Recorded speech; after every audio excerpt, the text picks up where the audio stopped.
Hey folks, Pastor Sean coming to you with today's daily devotion. We're in 1 Timothy chapter 1. We've gone over this for the last couple of days, and I'm enjoying reading it. I hope you're enjoying studying along. You can go ahead and read both books. You can go ahead and read both books. It's going to give us a good dynamic on what Paul is telling the young pastor Timothy, and a description of what's happening in the church as compared to what's happening in the world today. We are at verse 5. Verse 5. I'm reading from the ESV today, and I like this version as well. Verse 5, 1 Timothy chapter 1, verse 5 says, "The aim of our charge is love, that issues from a pure heart, good conscience, and a sincere faith." Paul tells Timothy the reason that we're talking to these people is because we love them.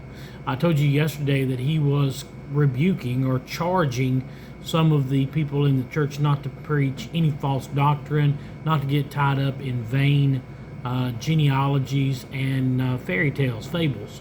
And he does this out of love. So many times when we talk to people, they just assume that we're angry.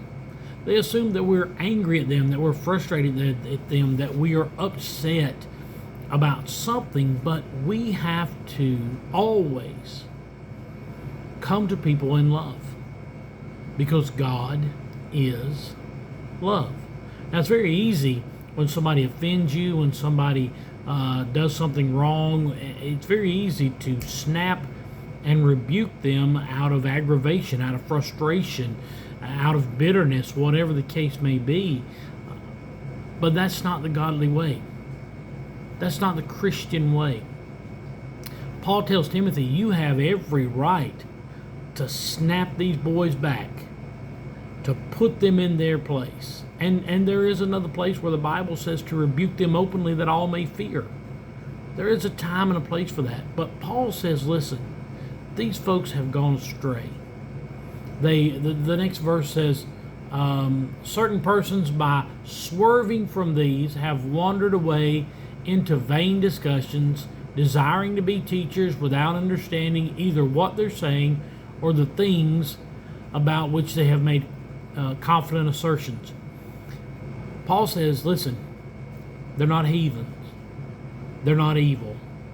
They're not trying to destroy the world with these things. They've simply strayed away. They've simply swerved away from your teachings, from my teachings, from the teachings of the gospel.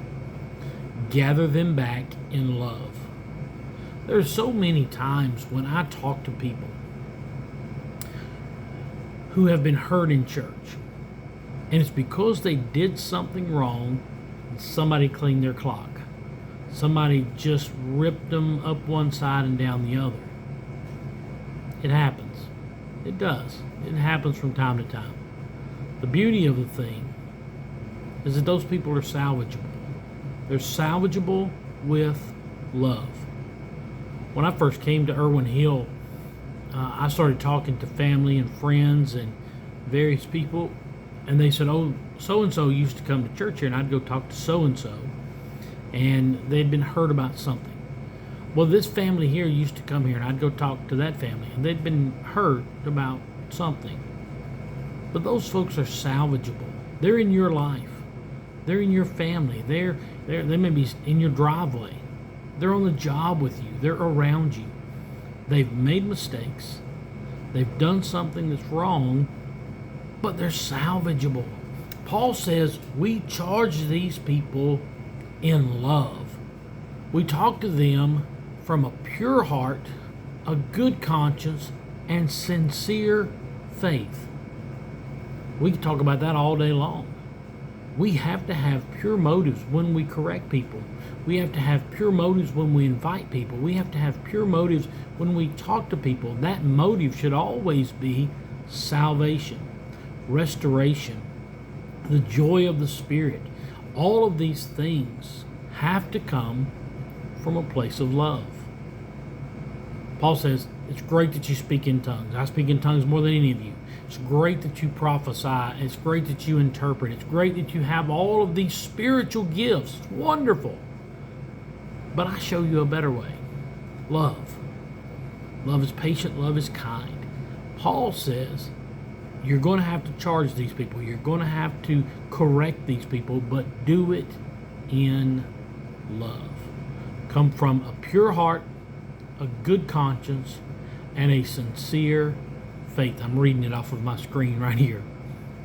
God has a plan. There are people in your life who can be restored, but they have to come back through love. I love you. I'm believing you're going to have a great day, fantastic week. I'm praying for you. Hope to see you again tomorrow. God bless you as always, is my prayer.